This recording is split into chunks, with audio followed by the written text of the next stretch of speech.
yang saya kasih dalam nama Tuhan Yesus Kristus, kita bertemu kembali di live Instagram kita, yaitu bicara tentang berdamai dengan virus. Shalom untuk saudara-saudara yang sudah masuk, ada 112 orang. Saya masuk untuk Ito Endang, apa kabar? Kasih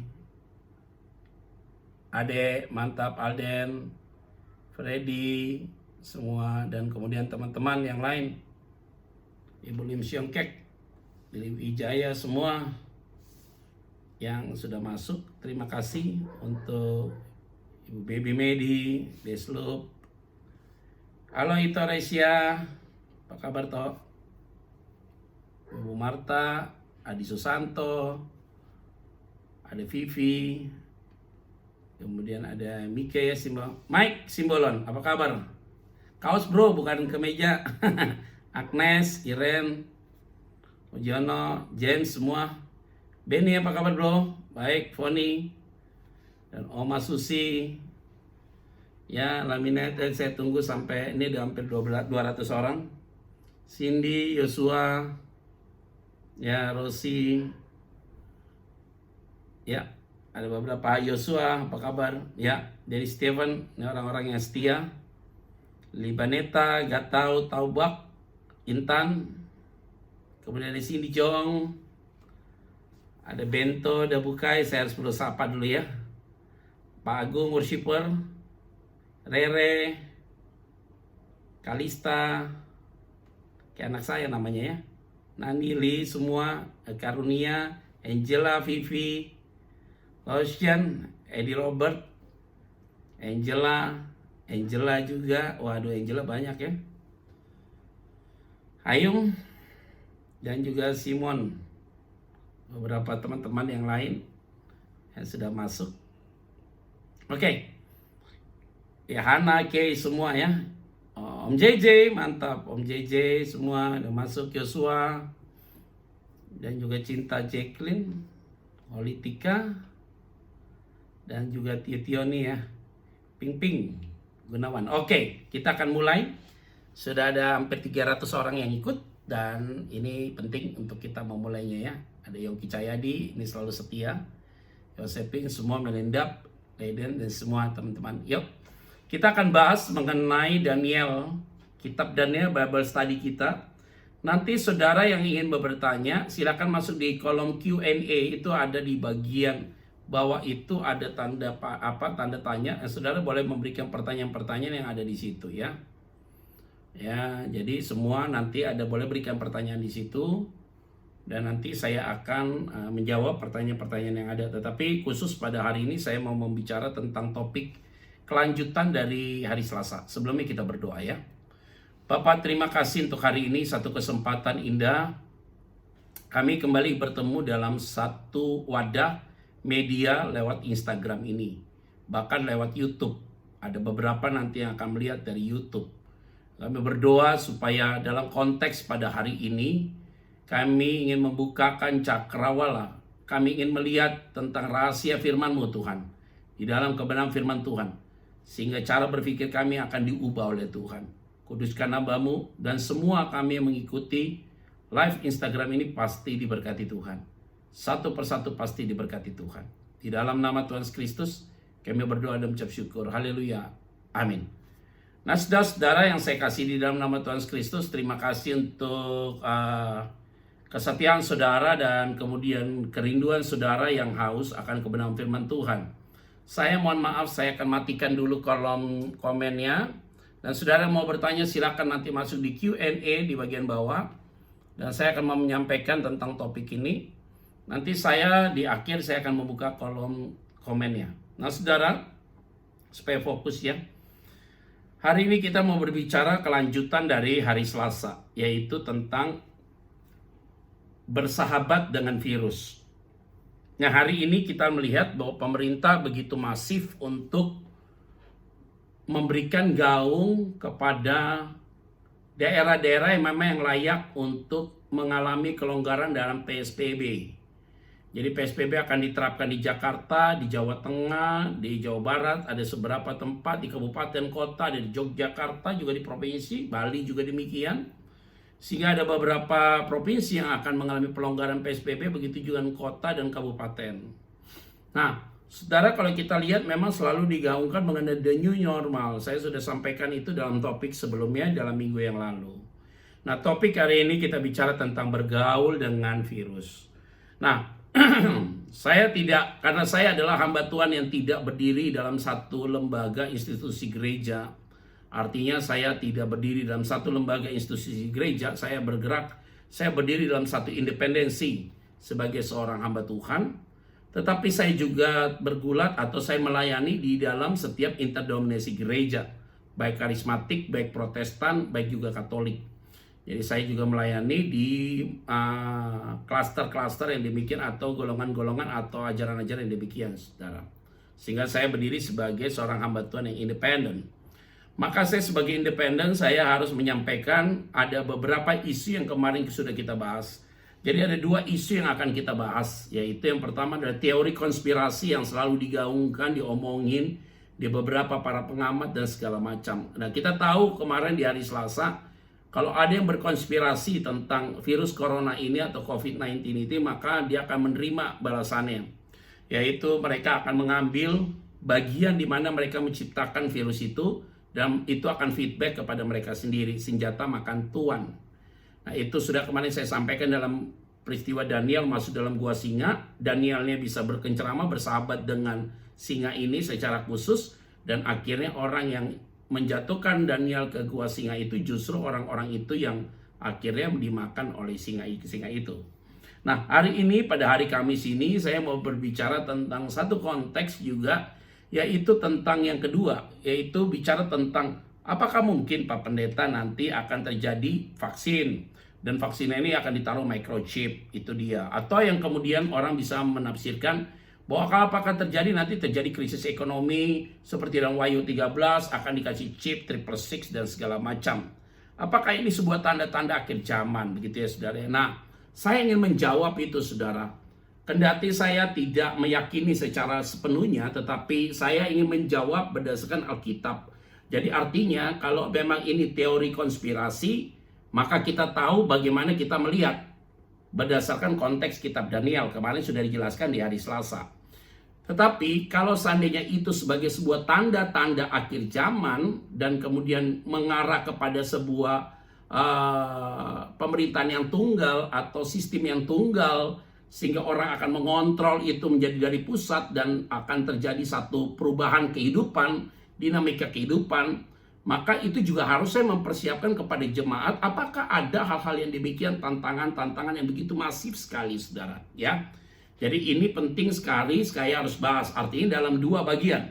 Yang pertama, konspirasi sudah kita patahkan kemarin dalam Daniel pasal yang jelas saya kemarin sudah jelaskan. Daniel kemarin kita dijelaskan ya saudara ya, yaitu di dalam gua singa. Dan kemudian hari ini kita akan berbicara tentang Sadrak, Mesak, dan Abednego yang akan masuk dalam perapian, yaitu Daniel pasal yang ketiga. Begini saudara. Saya ambil sekolah teologi. S1, S2 saya itu tidak ada yang saya ambil gelar itu saya beli jabatan, tidak. Yang sekolah setahun langsung dapat gelar itu tidak. Tidak. S1 saya selesaikan dengan 5 tahun 8 bulan tinggal di asrama teologi. Artinya saya dibentuk, ditata, karakter saya, pribadi saya dibentuk dalam sebuah sekolah teologi. Maka saya belajar dengan sungguh-sungguh saudara untuk menjadi seorang hamba Tuhan. S2 saya juga saya tidak belajar 1 tahun atau saya hanya belajar 2 bulan, tidak. Saya belajar kurang lebih hampir 3 tahun ya saudara, karena menyelesaikan untuk program MDiv, Master Definitif itu di kurang lebih hampir 2 tahun dan kemudian 2 tahun setengah dan kemudian menyelesaikan untuk program MTH-nya lanjutkan untuk 1 tahun. Jadi kemungkinan bisa 3 tahun setengah saya menyelesaikan. Dan di program S3 yang sedang saya ambil ini, saya sudah ikut tatap muka kurang lebih 1 tahun setengah, sekarang sedang nulis disertasi kurang lebih 6 bulan ya saudara, jadi kemudian 2 tahun, dari berangkat dari MTH. Jadi artinya saya belajar ini saudara, sebenarnya saya ambil sekolah teologi ini semata-mata bukan untuk memperpanjang gelar, tetapi ingin memahami firman Tuhan. Kemarin beberapa kali saya dalam Bible study saya selalu katakan bahwa belajar teologi itu bukan belajar tentang Allah, tetapi belajar tentang Allah yang mengajarkan kepada kita untuk dapat mengerti tentang pribadinya. Jadi kita tidak akan mungkin belajar tentang Allah secara sempurna, kecuali Allah yang mengajarkan dalam diri kita untuk kita bisa mengerti dia secara benar gitu ya. Tidak mungkin sempurna. Nah, sering sekali dalam perdebatan teologis di dalam kelas gitu ya saudara, sering sekali itu perdebatan itu kita bahas tentang arti dari kedatangan Kristus yang kedua kali. Nah, kita bicara tentang ada pre-millennium, ada amillennium, ada post-millennium. Saya tidak perlu bahas itu, saudara, karena topiknya tidak bicara tentang kondisi itu. Nah, tetapi yang selalu kita bicarakan, apakah mungkin penderitaan itu terjadi secara general? Nah, kita selalu berdebat, enggak, nih kemungkinan penderitaan itu terjadi secara lokal. Jadi tidak secara masif global, tapi secara lokal. Jadi artinya, misalnya di Somalia ada penderitaan orang Kristen di sana, di Filipina ada orang Kristen mengalami penderitaan di sana, di Arab ada orang Kristen mengalami penderitaan di sana. Tapi sifatnya adalah lokal. Nah, lokal itu karena kita tubuh Kristus, kita juga mengalami hal yang sama. Nah, kita pikir bahwa nanti penderitaan di akhir zaman itu sifatnya lokal. Nah, akhirnya paradigma saya sudah mengalami perubahan, saudara. Ternyata penderitaan itu bisa menjadi sifatnya bukan lokal, tapi menjadi yang sifatnya general. Karena hari ini kita tahu COVID-19 ini terjadi untuk 200 lebih negara, saudara. Artinya ini bisa masif, bisa general, bisa menyeluruh. Ya, jadi artinya bisa menyeluruh seluruh dunia. Nah, bagaimana kita menyikapi hal ini kalau seandainya bisa terjadi? Jadi misalnya kayak vaksin ditaruh chip, misalnya gitu ya. Ini kan isu ya, saudara ya. Tapi bagaimana kita sebagai anak Tuhan menyikapi hal itu? Jadi saudara tidak perlu tanya lagi sama saya, Pak, nanti kalau ini terjadi bagaimana apa enggak? Saudara udah ikut nih live Instagram ini, nanti saya akan masukin ke YouTube. Saudara lihat lagi di YouTube. Ya, karena nanti semua berita-berita yang sudah saya sampaikan di live Instagram ada di YouTube. Saudara bisa lihat tuh nanti, oh ini ternyata gini, jawabannya gini. Sana saya tidak menjawab berdasarkan logika saya, tapi berdasarkan Alkitab bicara apa. Nah, di dalam Daniel pasal yang ketiga, saudara, ini menarik dari ayat 1, saya lihat, sampai dengan ayat yang ke-30, nanti seperti biasa peta konsepnya saya akan kasih di bagian akhir. Ayat pertama saya akan bagi dalam beberapa klaster, saudara, yaitu musuh iman, yang kedua godaan iman, yang ketiga adalah tindakan iman, yang keempat adalah keselamatan oleh iman, yang kelima adalah bicara ada pembelaan Tuhan, yang keenam ada promosi ilahi. Itu konteks dalam Daniel pasal 3 ayat 1 sampai 30, tapi nanti saya akan membicarakannya di dalam peta konsep. Nanti saudara ada tantangan, ada respon, ada dampak. Nanti saya akan memperuncing atau mempersingkat konteks itu menjadi simpel sekali, saudara ya. Oke, di ayat pertama kemarin saya lihat ada beberapa orang yang mengikuti live Instagram sini siap membawa Alkitab, bolpen, dan kertas. Saudara bisa lihat baik-baik ya. Mari buka Alkitab Daniel pasal yang ketiga, saudara, ayat yang pertama. Ayat pertama katakan demikian. Raja Nebukadnezar, yaitu di Babel ya saudara ya. Jadi ingat, bangsa Israel pernah di Babel selama 70 tahun. Raja Nebukadnezar membuat sebuah patung emas yang tingginya 60 hasta dan lebarnya 6 hasta yang didirikan di dataran Dura di wilayah Babel. Jadi Raja Nebukadnezar ini membuat sebuah patung emas, saudara. Jadi ingat ya. Jadi raja ini membuat patung emas. Nah, oke, lihat baik-baik ya. Ayat yang ke-10 dan ke-11 tadi kita bicara tentang musuh iman. Artinya begini. Kita itu menyembah kepada Allah yang benar, yaitu kepada Tuhan Yesus. Dalam konteks perjanjian lama, Allah itu disembah dengan cara yang benar oleh Abraham, Ishak, dan Yakub. Maka setelah generasi Abraham, Ishak, dan Yakub, orang berdoa Allah Abraham, Allah Ishak, dan Allah Yakub. Karena Allah yang disembah oleh Abraham, Ishak, dan Yakub adalah Allah yang benar, tidak Allah yang salah. Demikian. Oke, selesai. Allah dalam konteks perjanjian baru yaitu Allah yang menjadi manusia, namanya Yesus Kristus. Jadi selalu kita melihat kompetitornya adalah Allah dengan setan. Tapi setan tidak bisa selevel dengan Allah. Setan harus di bawah levelnya karena sudah dipatahkan di atas kayu salib.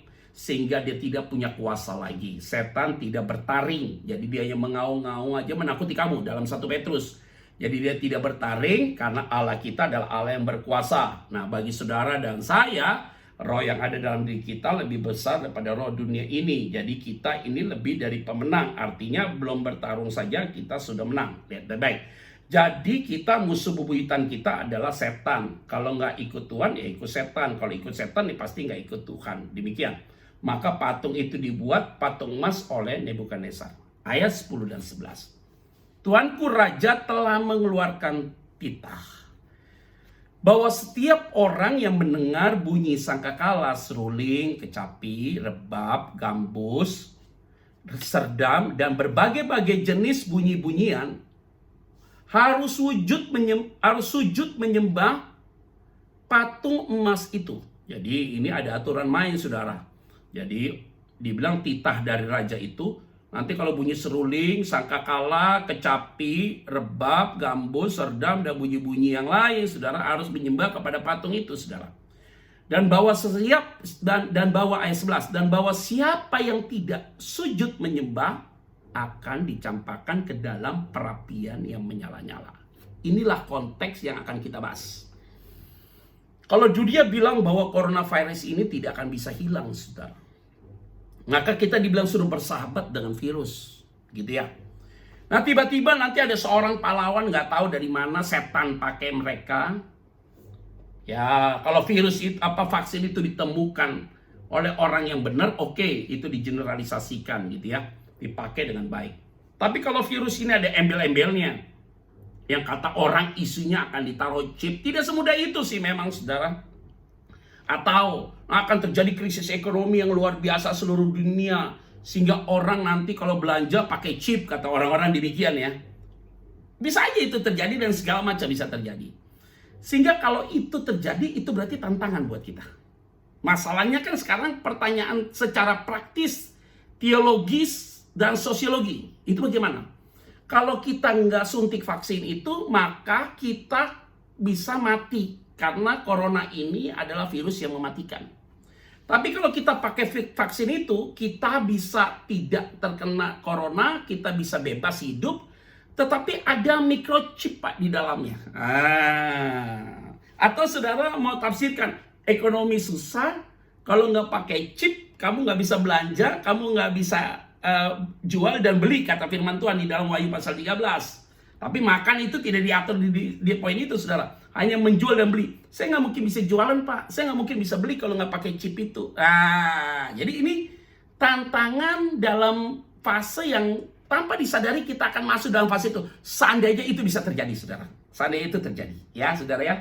Jadi dikasih tahu ini kan sama aja kondisinya. Yang terjadi dengan Sadrak, Mesak, dan Abednego.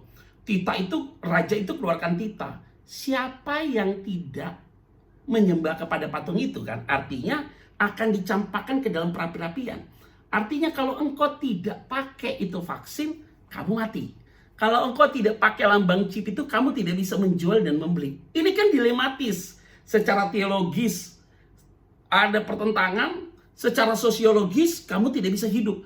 Jadi kita ini sedang berpikir antara hidup sementara apa hidup yang kekal, gitu lah saudara. Nah ini tidak mudah, saudara. Saya tahu tidak mudah bagi saudara dan bagi saya, saudara. Tetapi kita perlu belajar firman ini menjadi apple to apple ketika kita menghadapi hal-hal demikian. Bagaimana kita sebagai orang Kristen atau orang beriman menyikapi peristiwa seperti ini. Kita tidak boleh, saudara, menutup mata. Oh tidak, kalau terjadi begitu, saudara nggak siap. Jadi dipersiapkanlah firman ini buat saudara dan buat saya. Untuk kita melihat bagaimana satu perjuangan iman yang dihadapi oleh orang-orang pilihan Tuhan dalam menghadapi situasi yang sangat sulit pada saat itu. Semua dikasih tahu. Semua kalau nanti bunyi sangkakala, seruling, kecapi, harus menyembah kepada patung yang dibuat oleh Raja Nebukadnezar. Kalau engkau tidak membuatnya, engkau masuk dalam api. Ini kan dilematis, saudara. Sehingga kita mau hidup banyak, siapa yang mau mati? Kita bilang apa? Siapa yang ingin mempertahankan hidup ya, engkau akan kehilangan. Tapi siapa yang tidak takut dengan kehilangan hidupnya, engkau akan menerima hidup yang kekal. Pak Pendeta ngomong sih gampang, Pak. Tapi ngalaminya, iya benar. Tapi Alkitab yang lain berkata apa? Engkau jangan takut. Karena pada waktu engkau ada dalam sebuah pengadilan dunia, kata firman Tuhan bilang apa? Tuhan yang akan memberikan roh keberanian dalam dirimu sehingga engkau berkata-kata dengan penuh hikmat. Nah, ini dia pentingnya. Jadi kita baca di dalam Alkitab, Allah itu adalah Immanuel menyertai engkau. Sekalipun engkau masuk dalam lembah kekelaman, engkau tidak takut bahaya sebab engkau besertaku. Aku diutus di tengah serigala, karena kenapa demikian? Karena di mana ada domba selalu ada gembala. Jadi ada kalimat-kalimat di dalam Alkitab yang tidak pernah kita ada dalam zona yang aman, selalu zona yang tidak aman. Tapi dalam zona yang tidak aman itu selalu kita melihat ada kenyamanan yang Tuhan berikan. Ini beda loh saudara. Oke, lihat baik-baik ya saudara ya. Jadi dibilang begitu. Ayat 16 dan ayat 17. Firman Tuhan bilang apa? Kalimatnya begini. Lalu Sadrak, Mesak, dan Abednego menjawab Raja Nebukadnezar, tidak ada gunanya kami memberi jawab kepada Tuanku dalam hal ini. Hebat saudara.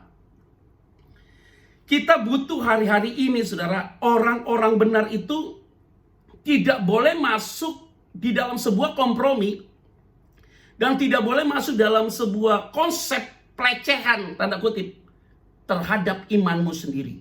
Ini bahaya saudara.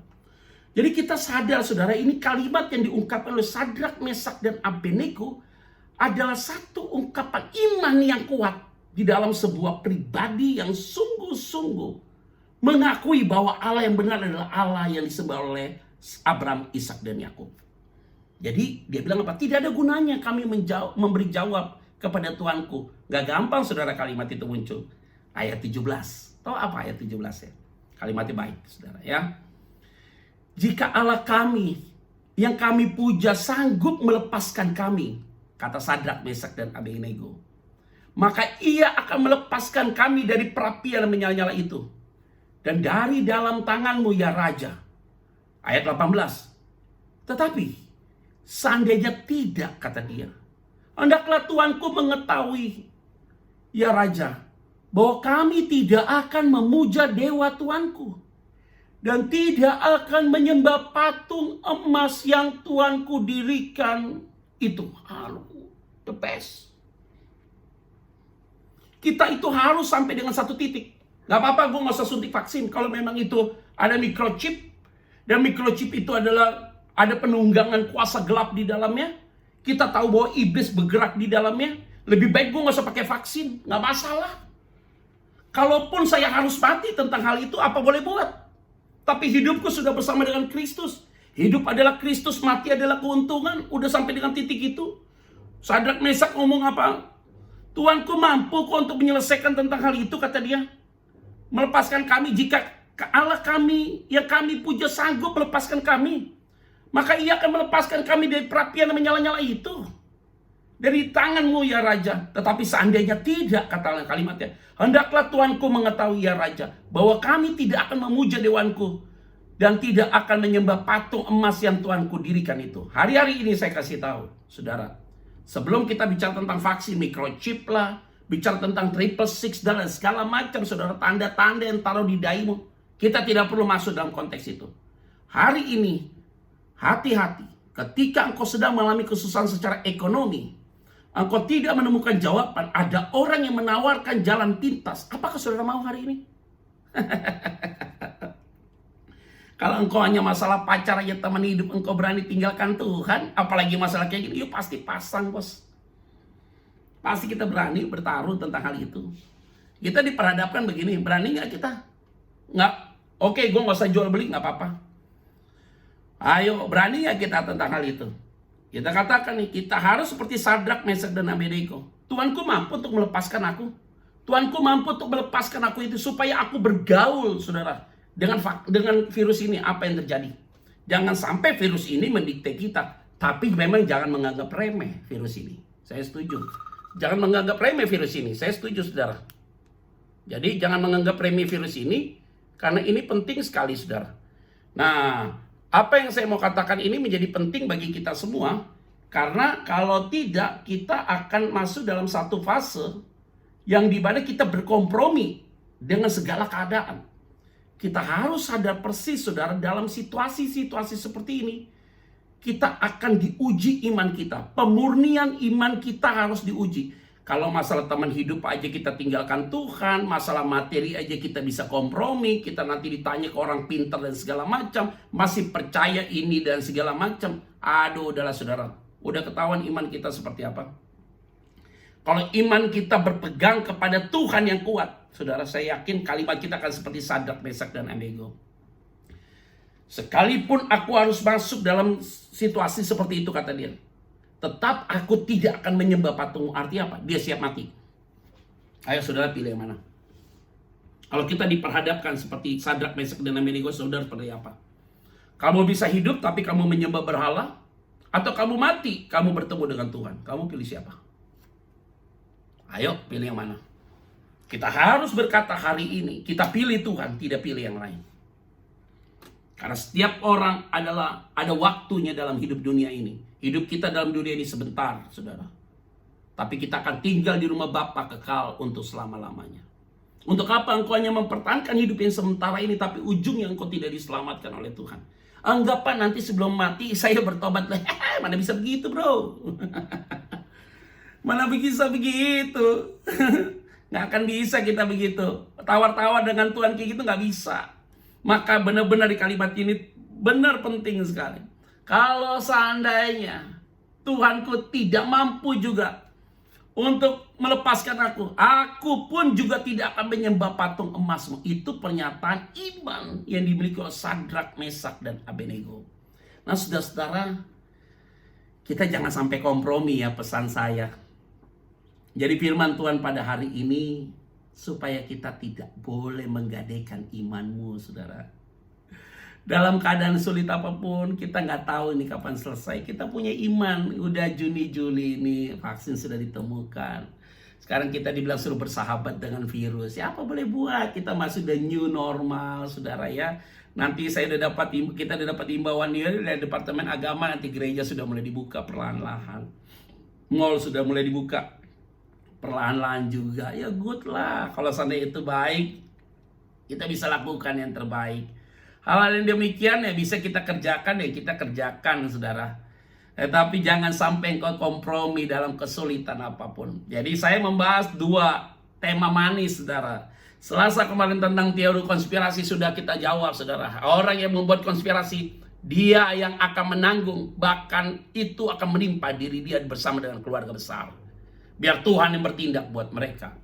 Tetapi kalau hari ini sebagai tanda akhir zaman, saudara, nanti kita akan diperhadapkan dengan sebuah kesulitan. Siapa di sini nanti kalau bunyi sangkakala dan seruling dan kecapi tidak menyembah kepada patung yang dibuat Nebukadnezar akan masuk dalam perapi-apian? Harus berani jawab seperti Sadrak, Mesak, dan Abednego. Tuhanku mampu untuk melepaskan itu. Kalaupun tidak, aku tidak akan menyembah kepada patung. Itu top. Jadi kita mulai kelihatan kualitas rohani kita. Nah, ingat baik-baik, di akhir zaman ini, saudara, banyak yang terpanggil, tapi sedikit yang terpilih. Artinya tidak semua orang masuk surga. Tidak. Apakah orang Kristen semua masuk surga? Tidak. Orang yang sungguh-sungguh telah diperkenankan Tuhan sehingga dia berkenan di hadapan Tuhan. Orang yang sudah mengalami kebaikan Tuhan. Jadi gak semua orang Kristen masuk surga. Iya. Siapa yang masuk surga? Mereka yang terpilih. Bukan hanya terpanggil, tapi terpilih. Dan saya yakin yang terpilih itu adalah saudara yang rajin mengikuti live Instagram ini. Ada saudara orang-orang yang dipilih oleh Tuhan. Saya yakin tentang hal itu. Nah, saudara, yang saya mau sampaikan bagi kita, kalimat ini adalah kalimat iman yang kuat di karakter saudara. Dari seorang yang memiliki iman yang teguh, saudara, tentang hal-hal demikian. Nah, ini kita poin ya. Masuk di ayat yang ke-19 dan ayat yang ke-20, saudara. Lihat ya.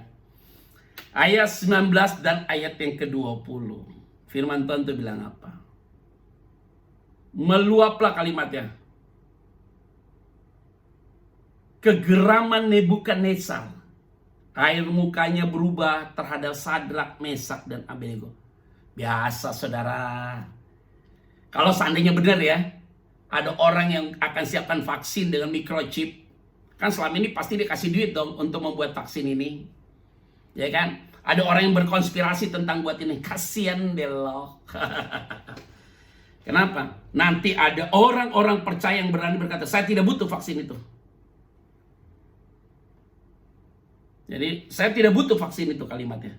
Oke, apa? Saya hanya menyembah kepada Allah yang benar. Dibuang tuh vaksin. Lo buat vaksin udah sekian triliun habis, tidak ada satu orang pun yang menggunakan vaksin itu.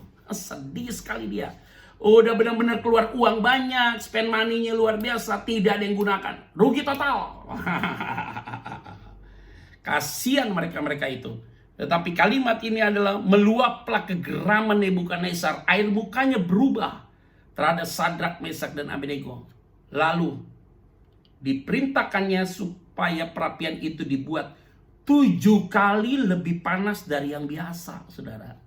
Sehingga kalau kita dengar ya hari ini ya, kan kita bilang herd immunity ya. Apa tuh herd immunity ya? Jadi seleksi alam ya. Siapa yang kuat dia akan hidup, yang nggak kuat dia akan mati. Asik ya. Itu bahasa yang luar biasa. Herd immunity. Jadi siapa yang kuat dia bertahan, siapa yang nggak kuat dia akan binasa. Perlu juga tuh nanti topik minggu depan dalam Bible Study kita akan bahas tentang itu ya. Jadi siapa yang kuat dia bertahan, siapa yang tidak kuat dia binasa. Herd immunity. Ya keren. Immunity. Herd immunity. Ya aduh. Jadi itu kalau topik itu dibahas tuh menarik juga ya saudara ya. Nah, harus dilihat dulu Alkitabnya ada nggak bicara tentang hal demikian. Nah tetapi ini saudara, orang kalau udah emosional, lihat ya saudara, lembaga-lembaga internasional kayak WHO dan segala macam bilang apa? Oh nggak bisa. Virus ini tidak mungkin ketemukan obatnya. Dia bilang Juli akan sembuh. Dia bilang akhir tahun. Dia bilang tahun depan. Lama-lama dia bilang nggak mungkin hilang. Di muka bumi ini virus ini akan tetap. Dan kemudian ada lagi orang bicara tidak mungkin. Nanti udara nggak bagaimana. Kalau lewat air ludah ini 1 meter sekarang jadi 2 meter. Macam-macam saudara.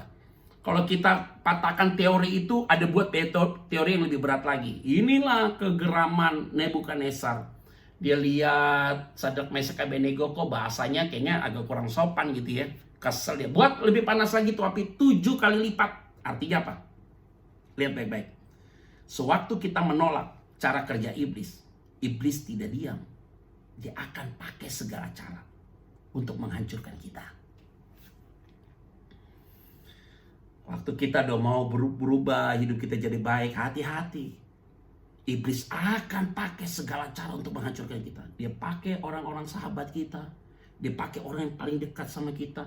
Dia bisa pakai istri kita, pakai suami kita, orang di sekitar kita. Selagi kita mau baik, ada aja saudara. Kita mau baik nih. Ini orang-orang yang dipakai oleh setan saudara. Gitu apa? Untuk supaya kita tuh jauh lagi dari Tuhan. Jadi dia akan lakukan dengan penuh kekuatan ekstra. Supaya kita tidak fokus kepada Tuhan. Tapi fokus kepada dia. Hati-hati ini setan nih saudara yang main. Makanya kalau hal yang baik itu datang dari Tuhan. Kalau kita mengutarakan hal yang baik, tetapi orang tidak happy dengan mengutarakan kita tentang hal yang baik ya saudara. Itu berarti dia kelompok setan. Artinya kita mau hal yang baik itu muncul. Tetapi dia tidak terima dengan hal baik yang kita sampaikan. Itu berarti dia dikuasai oleh setan. Jadi dia pengikut ya setan. Pak, tapi dia rajin pak. Baca Alkitab, berdoa, dia tahu hal rohani, dia melayani Tuhan segala macam. Ingat, ada serigala berbulu domba. Jadi tidak ada jaminannya di situ saudara. Jadi ini penting sekali saudara. Orang kalau sudah disentuh aspek wibawanya, dan kemudian segala sesuatu yang sudah dia berjuang, dia bangun patung, itu kan dengan biaya besar. Dengan waktu yang cukup lama saudara. Lu gak sembah, lu lecehin gua buat lu lebih panas api itu. Tersinggung dia. Duit udah banyak yang keluar. Waktu sudah banyak yang terbuang. Tersinggung dia langsung. Oke, gue lakukan itu. Nah, ini yang sering sekali ya saudara terjadi di dalam kehidupan kita. Nah, kalau itu terjadi saudara, kita akan lihat mereka-mereka yang ingin melakukan jahat, orang fasik dikuasai oleh setan, akan terpelanting mereka-mereka demikian. Oke, berikutnya. Ayat 20. Kepada beberapa orang yang sangat kuat dari tentaranya, dititahkannya untuk mengikat Sadrak, Mesak, dan Abednego dan mencampakkan mereka ke dalam api. Artinya saudara, harus terima konsekuensi logis. Mau tidak mau. Jadi kita bukan hanya nekat, kita bukan bicara nekat. Kita berani tapi punya iman yang teguh. Sadrak, Mesak punya iman yang teguh. Ada konsekuensi logis. Ya itu yang harus kita terima. Diikat masuk ke dalam api. Mau tidak mau, saudara. Jadi kita nggak mau misal disuntik sama vaksin yang microchip itu, saudara. Ya, itu isu-isu lah. Kalau itu terjadi, saudara nggak mau nih misalnya. Saudara nggak mau pakai chip lah segala macam. Akhirnya saudara nggak bisa beli jual. Terus mau ngapain? Kenyataannya apa? Saudara harus bergaul kan, bersahabat dengan virus itu kan. Dia campakkan kita masuk dalam keadaan itu. Semua orang bisa nggak pakai masker, kita doang yang pakai masker. It's okay, nggak apa-apa. Oke, orang bebas nggak pakai masker karena mereka suntik itu vaksin. Dan kemudian itu isunya memang benar pakai microchip dan kita tidak mau pakai itu. Kemana-mana kita pakai masker. Kalau itu memang harus terjadi, saudara. Dan kalau seandainya nanti terjadi krisis ekonomi, kita tidak bisa jual beli. Tetapi Alkitab tidak katakan engkau tidak berarti tidak makan. Tetapi di Alkitab yang lain, di firman Tuhan yang lain, jangan khawatir karena Bapamu di surga pasti pelihara engkau dan tahu apa yang engkau butuhkan. Karena burung saja dipelihara, maka Bapamu juga akan pelihara engkau. Itu yang saya pegang janji itu. Artinya apa? Nggak jual beli, nggak apa-apa. Tapi saya dikasih makan sama Tuhan. Yang penting kita sehat. Gitu, kata Jack Ma. Nggak penting saudara cari cuan dalam usaha bisnis. Tapi hari ini kita bisa survive aja, bisa hidup benar. Kita bisa bertahan hidup aja. Itu udah bersyukur ya minta ampun. Itu hari ini. Maka Alkitab bilang apa? Mana yang lebih penting? Makanan apa hidupmu? Hidup lebih penting daripada makanan itu. Mana yang lebih penting? Pakaian apa tubuhmu? Tubuh lebih penting daripada pakaian itu. Wah, ini propaganda di dalam Matius pasal yang ke-6. Jelas sekali, saudara. Jadi kita ada dalam posisi-posisi demikian, saudara ya. Jadi poin ini adalah menjadi bagian penting. Mau tidak mau ada konsekuensi logis. Lihat baik-baik. Artinya Sadrak, Mesak, Abednego sudah ada di dalam api yang panas 7 kali lipat. Waduh saudara. 24, 25. Kemudian kalimatnya ya. Terkejutlah Raja Nebukadnezar. Ayat 24. Sadrak, Mesak, Abednego sudah ada di dalam api ya saudara. Terkejutlah Raja Nebukadnezar lalu bangun dengan segera. Berkatalah ia kepada para menterinya. Bukankah 3 orang yang telah kita campakkan dengan terikat ke dalam api itu? Jawab mereka kepada Raja. Benar ya Raja. Ayat 25. Katanya. Tidak ada 4 orang kulihat berjalan-jalan. Tetapi ada katanya. Tetapi ada 4 orang kulihat berjalan-jalan dengan bebas di tengah-tengah api itu. Mereka tidak terluka. Dan yang keempat itu rupanya seperti anak dewa. Saudara tahu apa artinya? Sadrak, Mesak, dan Abednego. Hanya 3 orang yang masuk ke dalam perapian. Ketika raja itu bertanya sama pegawai-pegawainya. Benar gak sih itu orang ada di dalam api? Benar kata mereka. Tetapi kami melihat ada 4 orang kulihat berjalan-jalan dengan bebas di tengah-tengah api itu. Mereka tidak terluka. Dan yang keempat itu rupanya seperti anak dewa, saudara. Hebat. Ini yang disebut dengan bersahabat dengan virus. Tantangan. Kemarin saya sudah bahas hari Selasa. Jadi virus itu tantangan, saudara. Dilempar ke dalam api 3 orang itu, saudara. Hebat. Mereka malah kelihatan berjalan-jalan dengan bebas di dalam api itu, saudara. Dan dia lihat yang 3 itu jadi 4. Kayak salah satu yang keempat itu anak dewa. Saudara perhatikan baik-baik. Apa maksudnya dari firman Tuhan ini? Orang yang konsisten ikut Tuhan dalam menghadapi tantangan zaman ini, saya kasih tahu, virus yang membahayakan itu, saudara, akan jadi teman kita. Benarlah kata Pak Jokowi, bersahabatlah dengan virus itu. Hanya diperuntukkan bagi mereka yang percaya Tuhan dengan full heart dan hati yang sepenuhnya, dan meyakini bahwa Tuhan yang akan menjaga dia. Tetapi kita juga harus hidup dengan penuh bijak. Pakai masker, jaga jarak, cuci tangan, rajin cuci tangan, ikuti protap yang diberikan oleh pemerintah, hindari keramaian, jaga jarak dan segala macam. Itu penting sekali, saudara. Nah, kalau seandainya sampai terjadi yang tadi saya katakan, ada vaksin yang masuki microchip dan segala macam, akan terjadi krisis ekonomi. Kita akan melawan itu, saudara, dengan kekuatan iman yang luar biasa. Semua orang disuntik vaksin karena mereka takut mati. Justru mereka yang mati lebih duluan dari kita. Tapi kita bisa eksis di dalam dunia yang tidak kompromi dengan apapun. maka Tuhan akan mengutus malaikatnya untuk menjaga orang benar, yaitu saudara dan saya. Inilah yang disebut dengan satu kepercayaan iman atau diri kita terhadap Tuhan yang kita sembah. Dan Tuhan yang kita sembah itu mampu ternyata melepaskan kita dari setiap bahaya, sekalipun kita ada dalam bahaya itu.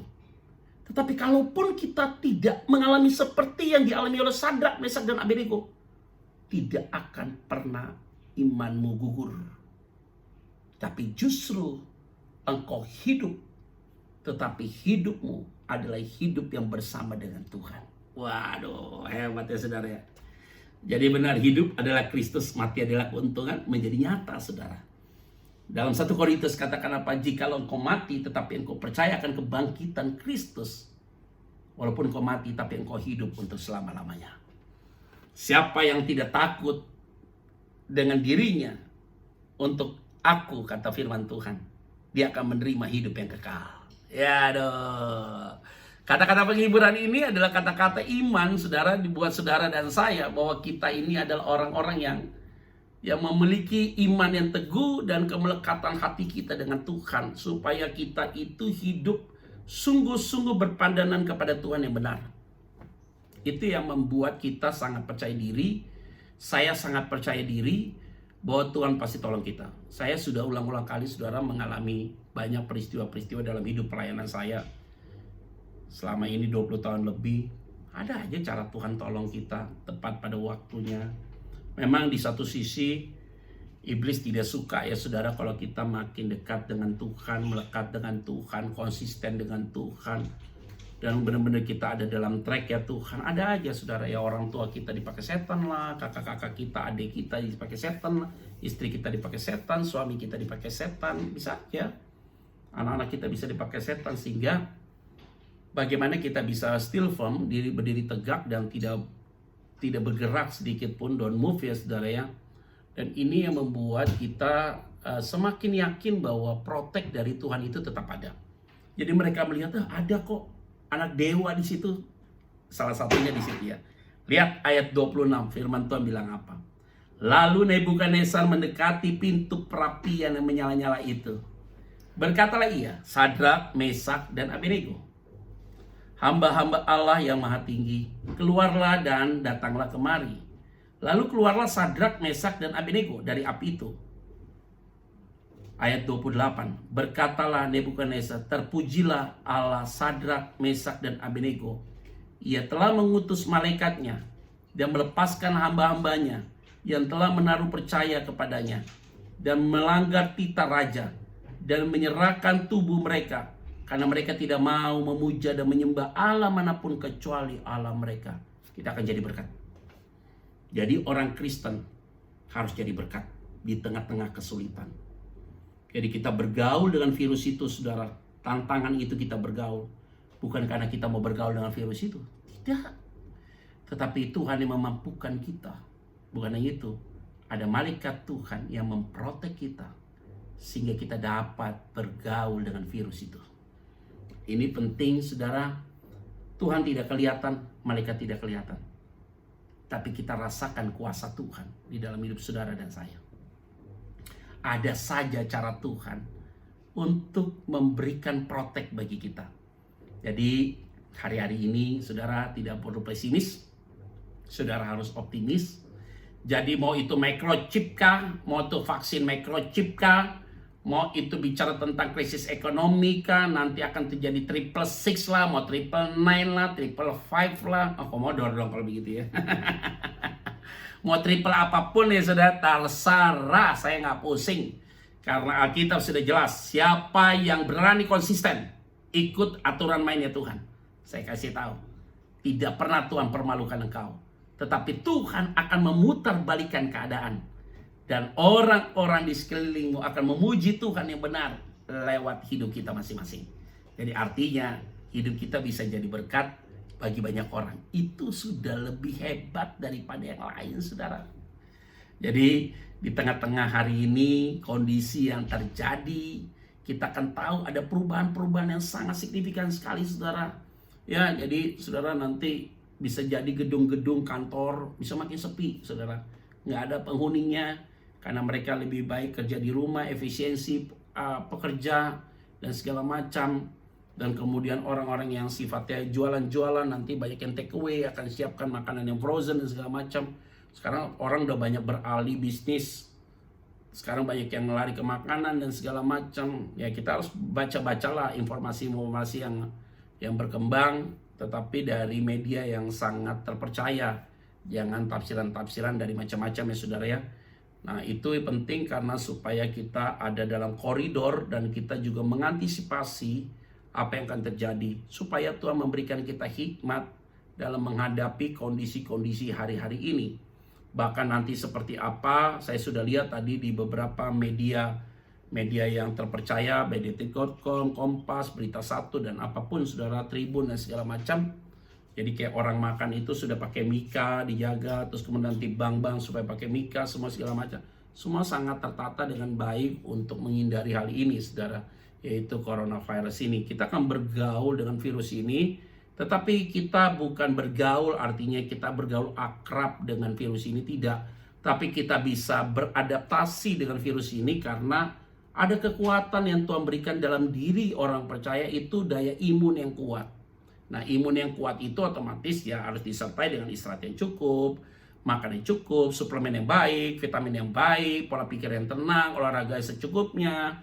Nah, di saat itulah kita yakin ada kekuatan yang Tuhan berikan, yaitu protect. Dia akan mengutus malaikat menjaga kita supaya kita terhindar dari setiap penyakit-penyakit itu. Nah, itulah cara Tuhan, tetapi bukan berarti kita bebas. Udah nggak usah inilah, maka makan sembarangan lah, nggak mau minum vitamin. Jangan begitu, jangan cari nekat. Jadi kita harus tahu bagian-bagian itu jadi penting sekali untuk kita. Lihat baik-baik ya, saudara ya. Di ayat poinnya berikutnya 28, saudara ya. Ayat 29. Ini menarik sekali. Sebab itu, sampai ayat 30. Aku mengeluarkan perintah, kata Raja Nebukadnezar, bahwa setiap orang dari bangsa, suku bangsa, atau bahasa manapun ia, yang mengucapkan penghinaan terhadap Allahnya Sadrak, Mesak, dan Abednego, akan dipenggal-penggal dan rumahnya akan dirobohkan menjadi timbunan puing. Karena tidak ada Allah lain yang dapat melepaskan secara demikian itu. Ayat 30. Lalu Raja memberikan kedudukan tinggi kepada Sadrak, Mesak, dan Abednego di wilayah Babel. Saudara, berbalik keadaan. Kita lihat orang yang menentang kuasa Tuhan, dia akan berbalik. Akhirnya diperintahkan oleh seorang raja, seluruh suku bangsa dari setiap daerah, semua sudah mulai menyembah Allahnya Sadrak, Mesak, dan Abednego. Dan bukan hanya itu saja, ayat 30. Dan kemudian Sadrak, Mesak, Abednego diberikan kedudukan yang sangat tinggi. Lihat baik-baik, kesusahan apapun, engkau jangan pergi ke dukun. Engkau jangan pergi ke orang pintar. Engkau datang pada Tuhan.